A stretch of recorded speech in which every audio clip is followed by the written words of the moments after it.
Bonjour à tous et bienvenue dans cette nouvelle vidéo. Aujourd'hui, je vais vous montrer les 5 choses à ne pas faire à l'entraînement au snooker. Donc on commence. La première chose, c'est faire que des frames.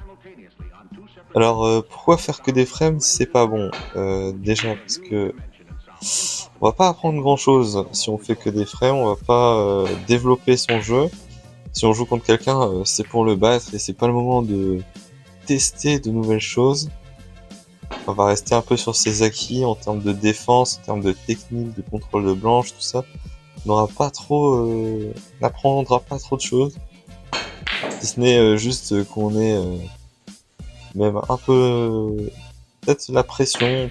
On va apprendre, on gère un peu plus la pression, mais même si on fait que des frames, souvent on joue que pour se détendre et tout, donc on n'a pas trop la compétition, on n'a pas trop en jambes pour les compétitions. Donc voilà, c'est pas trop conseillé de ne faire que des frames. Faut toujours faire un peu de solo, essayer de mixer entre exercice et frame practice.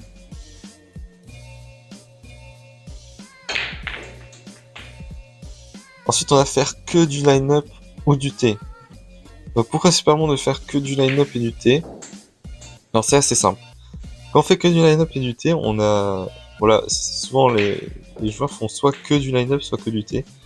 Et quand on fait que du line-up, les billes sont toujours disposées de la même manière. Donc, à force d'en faire 1 heure, 2 heures à chaque fois, à chaque exercice, eh ben, on connaît l'exercice par cœur. Donc, on n'arrive pas à s'adapter à une nouvelle situation. On a juste des billes assez droites à rentrer, juste pour se concentrer à rentrer les billes. Donc, c'est quand même un exercice que je conseille de faire en début de chaque entraînement pour s'échauffer. Mais il faut pas s'acharner dessus, sinon, on n'apprendra pas de nouvelles choses. Il y a plein d'exercices différents pour faire que du line-up, tout ça, avec des dispositions de billes différentes. Au moins, vous aurez des différentes situations, la bille blanche qui fera des différentes choses. Mais c'est vrai que le line-up, si vous faites que le line-up juste pour vider le line-up, eh ben c'est plus trop intéressant au bout d'un certain temps. Pareil pour le T.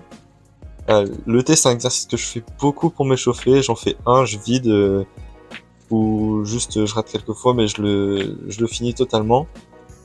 Et puis après, je passe à autre chose, quoi. C'est un exercice, quand on le fait à rallonge, on le connaît à peu près par cœur. Et puis, c'est plutôt intéressant. Déjà, parce que si on le fait,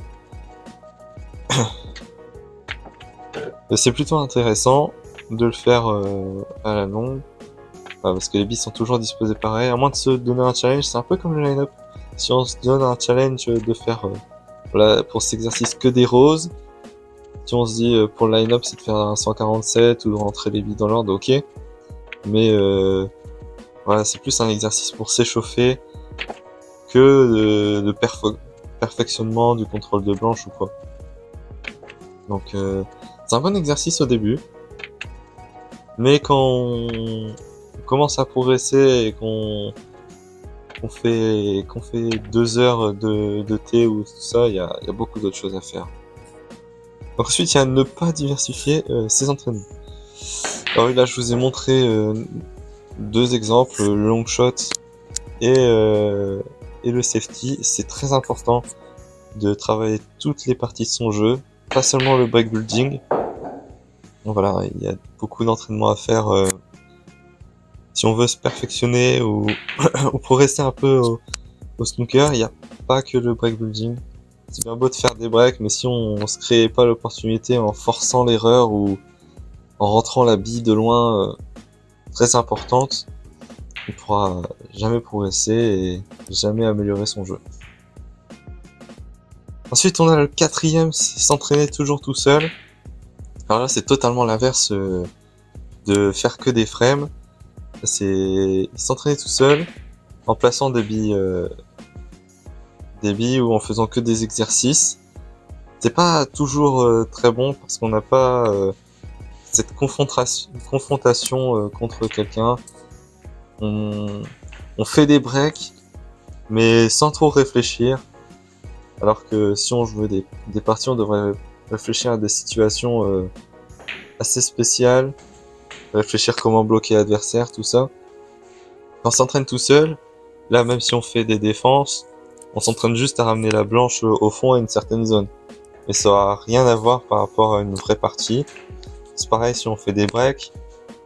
On peut bien sûr réfléchir à optimiser un peu pour avoir pas de coups difficiles.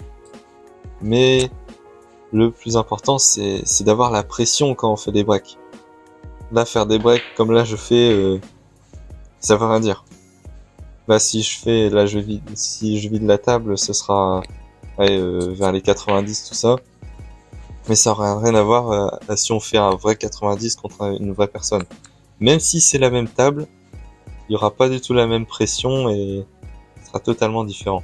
Vous voyez là, je lime même pas, là, je me joue relax, juste en m'appliquant à rentrer la bille, sans regarder trop vraiment ce que la blanche fait.